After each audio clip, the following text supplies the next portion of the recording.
Hi കൂട്ടുകാർ, അസ്സലാമു അലൈക്കും വറഹ്മത്തുള്ളാഹ്. ഒന്നാം ക്ലാസ്സിന് 2025 ദുറൂസുൽ ഇസ്ലാം എക്സാം നടന്നതിൻ്റെ ചോദ്യപേപ്പറുമായിട്ടാണ് വന്നിട്ടുള്ളത്. നമുക്ക് ഏതൊക്കെയാണ് ചോദ്യങ്ങൾ വന്നത് എന്ന് മനസ്സിലാക്കാം. നമുക്ക് വീഡിയോയിലേക്ക് കടക്കാം. ബിസ്മില്ലാഹിർ റഹ്മാനിർ റഹീം. ദുറൂസുൽ ഇസ്ലാം എക്സാം ചോദിക്കുകയാണ് ചെയ്യുക. കുട്ടികൾ ഉത്തരം പറഞ്ഞു കൊടുക്കലാണ് ഉണ്ടാവുക. അപ്പോൾ അവർക്ക് അതിനായിട്ടൊരു പ്രത്യേക ബുക്കൊന്നുമില്ല. അവരെ പാഠഭാഗത്തിൻ്റെ കൂടെ തന്നെ പഠിക്കുന്നുണ്ട്. ഇസ്ലാം കാര്യം, ഈമാൻ കാര്യം, അങ്ങനെ കുറച്ച് കാര്യങ്ങൾ പഠിക്കുന്നുണ്ട്. അതിൽ നിന്നാണ് ചോദ്യങ്ങൾ വരുന്നത്. അപ്പോൾ ഏതൊക്കെ ചോദ്യങ്ങൾ വന്നത് നോക്കാം. ആദ്യം ഇവിടെ ബാക്കി ചൊല്ലി കൊടുക്കാനാണ്. അപ്പോൾ അവർ പഠിച്ച പാട്ടിൽ നിന്ന് ബാക്കി ചൊല്ലി കൊടുക്കണം. ഇവിടെ എന്താണ്? ഇസ്ലാം കാര്യം അഞ്ചല്ലേ. അപ്പോൾ അതിൻ്റെ ബാക്കി എന്തായിരുന്നു? അഞ്ചും അറിയൽ ഫർളല്ലേ, കലിമ ഷഹാദത്തൊന്നല്ലേ. അങ്ങനെ രണ്ടൊന്ന് ലൈന് പാടിക്കൊടുക്കണം. ഇനി അടുത്തത് എന്താണ്? റബ്ബിൻ കുതുബിലെ വിശ്വാസം. ബാക്കി അർക്കാനുൽ ഈമാൻ എന്ന് പറഞ്ഞിട്ടൊരു പാട്ട് പഠിച്ചിരുന്നു അല്ലേ? അതിൽ നിന്നാണ് വന്നത്. എന്താണ്? റബ്ബിൻ കുതുബിലെ വിശ്വാസം, ഈമാൻ കാര്യമിൽ മൂന്നാണ്, റുസുലുകൾ അവരിലെ വിശ്വാസം, ഈമാൻ കാര്യമിൽ നാലാണ്. ഇനി അടുത്ത ചോദ്യം എന്താണ്? അഞ്ചാമത്തേത് ഹജ്ജല്ലേ, അഞ്ചും തീരെ മറക്കല്ലേ. പൂർത്തിയാക്കി ചൊല്ലാം. പിന്നെ കലിമ ഷഹാദത്തൊന്നല്ലേ, രണ്ടോ അഞ്ച് സ്വലാത്തല്ലേ. അടുത്തതോ? അന്ത്യദിനത്തിലെ വിശ്വാസം, ഈമാൻ കാര്യമിലഞ്ചാണ്. അങ്ങനെ നമ്മളെ ഇസ്ലാം കാര്യം, ഈമാൻ കാര്യത്തിൻ്റെ ബൈത്തിൽ നിന്ന് നമ്മൾ ഇങ്ങനെ ബാക്കി പൂർത്തിയാക്കി കൊടുക്കണം. ഇനി പൂരിപ്പിക്കാനാണ്. വിട്ട ഭാഗം പൂരിപ്പിച്ച് കൊടുക്കാനാണ്. ഇസ്ലാം കാര്യങ്ങൾ ഡേഷെണ്ണമാണ്. എത്രയാണ്? ഇസ്ലാം കാര്യങ്ങൾ 5 എണ്ണമാണ്.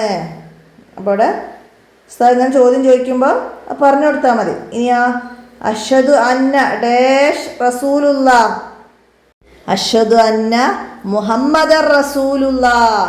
എങ്ങനെ നമ്മൾ പൂർത്തിയാക്കി കൊടുക്കണം. ഇനിയാ ഭക്ഷണം കഴിച്ചാൽ ഡേഷ് എന്ന് പറയണം. എന്താണ്? അൽഹംദുലില്ലാ. ഭക്ഷണം കഴിച്ചാൽ അൽഹംദുലില്ലാ എന്ന് പറയണം. ഇനി ഈമാൻ കാര്യങ്ങൾ ഡേഷ് എണ്ണമാണ്. ഈമാൻ കാര്യങ്ങൾ എത്ര എണ്ണമാണ്? 6 എണ്ണമാണ്. ഇസ്ലാം കാര്യം 5ഉം ഈമാൻ കാര്യങ്ങൾ 6ഉം. തെറ്റിപ്പോകരുത് കേട്ടോ, മാറിപ്പോവാതെ മനസ്സിലാക്കണം. ഇനി ഇസ്ലാം കാര്യങ്ങളിൽ മൂന്നാമത്തേതേത്? അപ്പോൾ നമ്മൾ പാട്ടായിട്ട് പഠിച്ചിട്ടുണ്ട്. അപ്പം അതിന്ന് 1, 2, 3 അങ്ങനെ വേർതിരിച്ച് ചോദ്യം വന്നാൽ നമുക്ക് പറഞ്ഞു കൊടുക്കാൻ കഴിയണം. ഇസ്ലാം കാര്യങ്ങളിൽ മൂന്നാമത്തത് എന്താണ്? 3 പുണ്യ സക്കാത്തല്ലേ. മൂന്നാമത്തത് പുണ്യ സക്കാത്താണ്. അങ്ങനെ നമുക്ക് ഈമാൻ കാര്യങ്ങളോ പറയാൻ കഴിയണം. ഈമാൻ കാര്യങ്ങളിൽ 5-ാമത്തേത് ഏതെന്ന് വെച്ചാലോ?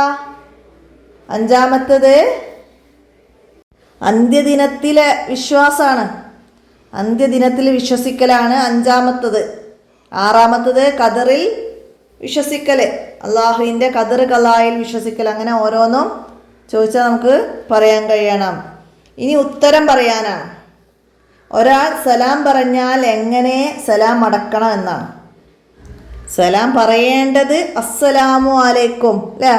അപ്പോൾ അസ്സലാമു അലൈക്കും ഒരാൾ പറഞ്ഞാൽ വഅലൈക്കും മുസ്സലാം എന്ന് സലാം അടക്കലാണ്. അപ്പോൾ സലാം അടക്കേണ്ടത് എങ്ങനെയെന്ന് വെച്ചാൽ വഅലൈക്കും മുസ്സലാം. ഇനി സലാം പറയേണ്ടത് എങ്ങനെയെന്ന് വെച്ചാൽ അങ്ങനെ അസ്സലാമു അലൈക്കും എന്ന് പറയണം. അടുത്ത ചോദ്യം എന്താണ്? ലാ ഇലാഹ ഇല്ലല്ലാ എന്നതിൻ്റെ അർത്ഥം എന്ത്? എന്താണ് ലാ ഇലാഹ ഇല്ലല്ലാ എന്നതിൻ്റെ അർത്ഥം? അള്ളാഹു അല്ലാതെ ആരാധ്യനില്ല എന്നാണ് ലാ ഇലാഹ ഇല്ലല്ലാ എന്നതിൻ്റെ അർത്ഥം. അള്ളാഹു അല്ലാതെ ആരാധ്യനില്ല എന്നാണ്. അപ്പോൾ ആ പാഠഭാഗത്തിൽ നമ്മൾ അഷ്ഹദു അല്ലാ ഇലാഹ ഇല്ലല്ലാ, അള്ളാഹു അല്ലാതെ ആരാധനക്കർഹൻ മറ്റാരുമില്ലെന്ന് ഞാൻ മനസ്സിലുറപ്പിച്ചു പറയുന്നു. പിന്നെ വഅഷ്ഹദു അന്ന മുഹമ്മദ് റസൂലുള്ള, മുഹമ്മദ് നബി അള്ളാഹുവിൻ്റെ ദൂതനാണെന്ന് ഞാൻ മനസ്സിലുറപ്പിച്ചു പറയുന്നു. അങ്ങനെ അർത്ഥം മനസ്സിലാക്കിയിട്ടുണ്ട്. അപ്പോൾ അത് മനസ്സിലാക്കണം. ഇനി അടുത്ത ചോദ്യം എന്താണ്? ഭക്ഷണം കഴിക്കുന്നതിന് മുമ്പ് എന്ത് ചൊല്ലണം? എന്തായിരുന്നു?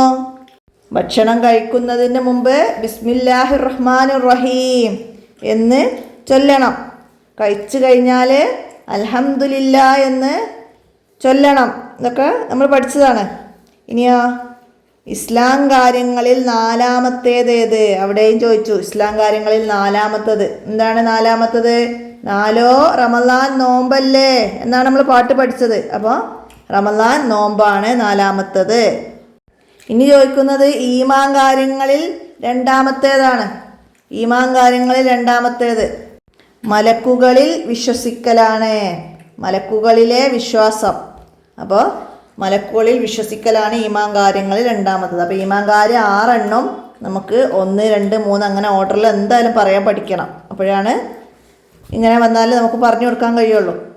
അപ്പോൾ ഇത്രയാണ് നമുക്ക് ഈ ചോദ്യപേപ്പറിലുള്ളത്. അപ്പോൾ ഈ ചോദ്യപേപ്പറിൽ വന്ന പോലെ പാഠഭാഗത്ത് നിന്ന് ചോദ്യങ്ങൾ ഏത് വന്നാലും കുട്ടികൾക്ക് പറയാൻ കഴിയുന്ന രീതിയിൽ മനസ്സിലാക്കി പഠിക്കുക. ഈ ചോദ്യപേപ്പർ ഒരു മോഡലായിട്ട് ഉപകാരപ്പെടുത്താം. കൂട്ടുകാർക്കൊക്കെ ഷെയർ ചെയ്ത് കൊടുക്കാം.